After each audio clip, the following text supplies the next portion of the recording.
நீ நான் காதல் சீரியல்ல இனிய எபிசோட்ல என்ன நடந்திருக்கு அப்படின்னு பார்த்தீங்கன்னா, கரெக்ட்டா எப்படியோ ஃபோன் நம்பர வச்சு நம்ம அபி, அனு, ஆகாஷ் இவங்க 3 பேருமே ராகவ அடைச்சு வச்சிருக்கிற இடத்துக்கே வந்துடுறாங்க. இப்ப 3 பேரும் ஒண்ணா போய் தேடி இருந்தா பரவால்ல. தனித்தனியா போய் தேடுவோம் அப்படின்னு பிளான் போட்டு தனித்தனியா போய் தேடி, தனித்தனியா போய் மாட்டிக்கிறாங்க.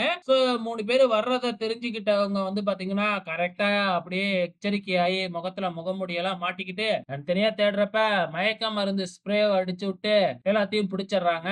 ஆனா அபி மட்டும் கொஞ்சம் தப்பிச்சிடுறாங்க. நேரா போயிட்டு ராகவ பார்த்துட்டு ராகவோட கையெல்லாம் அவுத்துட்டு ராகவ் ராகவ்னு கதறிக்கிட்டு இருக்கும் பொழுதே பின்னாடியே வந்து நம்ம அபிக்கும் மயக்க மருந்த கர்ச்சீப்ல வச்சிடுறாங்க. அதுக்கப்புறம் ராகவ அங்க இருந்து தூக்கிக்கிட்டு போயிடுறாங்க. இப்ப ராகவ வந்து பாத்தீங்கன்னா அந்த கார்லயே வச்சு கார் ஆக்சிடென்ட் ஆன மாதிரி செட் பண்ணணும் அப்படின்னு முரளி பிளான் பண்ணாரு இல்லையா? ஏதோ அரசியல்வாதி வர்றதுனால வந்து பாத்தீங்கன்னா நம்ம இப்பலாம் அங்க போ முடியாது.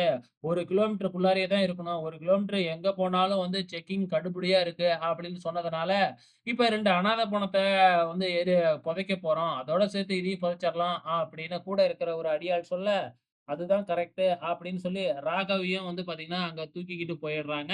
கொஞ்ச நேரத்துல நம்ம அணுவுக்கு வந்து பார்த்தீங்கன்னா, சாரி அபிக்கு வந்து கண்ணு முழிப்பு வந்துருது.